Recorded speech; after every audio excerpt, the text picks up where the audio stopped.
നമസ്കാരം, എല്ലാവർക്കും പുതിയ വീഡിയോയിലേക്ക് സ്വാഗതം. 2005 ഇറങ്ങിയ ഒരു ചിത്രമാണ് അത്ഭുത ദ്വീപ് എന്ന് പറയുന്നത്. സാധാരണ ചിത്രങ്ങളിൽ നിന്നൊരു വ്യത്യസ്തമായൊരു ചിത്രമായിരുന്നു. കാരണം കുറേയധികം കുറിയ മനുഷ്യരും പിന്നെ സാധാരണക്കാരായ ആൾക്കാരും ചേർന്ന് വരുന്നൊരു സിനിമ. അതിൽ ഈ കുറിയ മനുഷ്യർ ഒരു ദ്വീപിൽ താമസിക്കുന്നു. ഈ വലിയ ആൾക്കാർ അറിയാതെ അവിടെ പെട്ടുപോകുന്നു. ആ രീതിയിലായിരുന്നു ആ ചിത്രം. അതിൽ ജഗദീഷ് ശ്രീകുമാർ 2 വേഷം ചെയ്തിട്ടുണ്ട്. ഇത് സാധാരണക്കാരിലെത്തുന്ന വേഷത്തിലും ഉണ്ടായിരുന്നു, കുറിയ മനുഷ്യരിലും ഉണ്ടായിരുന്നു.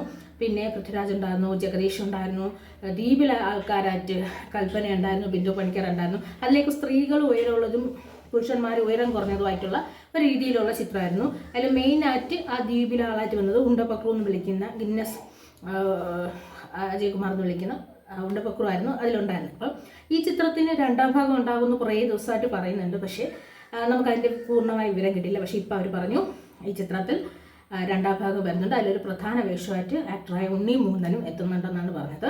ഇപ്പോൾ ഒരുപാട് ചിത്രങ്ങളുടെ 2ാം ഭാഗം വന്നിട്ടുണ്ട്. അപ്പം ഈ ഒരു ചിത്രത്തിന് കുറച്ച് ഒരു പ്രത്യേകത ഉണ്ടെന്ന് വെച്ച് കഴിഞ്ഞാൽ നമ്മൾ വേറൊരു ദ്വീപിൽ ആൾക്കാർ അകപ്പെട്ടതായിട്ടും പിന്നെ ആ ദ്വീപിൽ നിന്ന് ഇവിടുത്തെ ദ്വീപിലെ രാജകുമാരിയെ വലിയ ആൾക്കാർ മറ്റേ സ്ഥലങ്ങളിലേക്ക് കൊണ്ടുപോകുന്നു. അങ്ങനെയൊക്കെ ഒരു പ്രത്യേക തരത്തിൽ എഴുതി തയ്യാറാക്കിയ ഒരു കഥയായിരുന്നു. ആ കഥയ്ക്കാണ് ഇനി 2ാം ഭാഗം വരുന്നത്. അപ്പം ഇനി പുതിയ ഭാഗത്തിൽ പുതിയ ആൾക്കാരും പണ്ടുണ്ടായിരുന്ന ആൾക്കാരും എല്ലാവരും കൂടി ചേർന്നാണ് ചിത്രം വരുന്നത്. അപ്പം ചിത്രം വരുമ്പോൾ നമുക്കറിയാം ഇത് എത്രത്തോളം ആയിരിക്കും അവർ പുതുമകൾ ഉണ്ടാക്കി ഈ ചിത്രം കൊണ്ടുവരുന്നതെന്ന് നമുക്ക് മനസ്സിലാവും.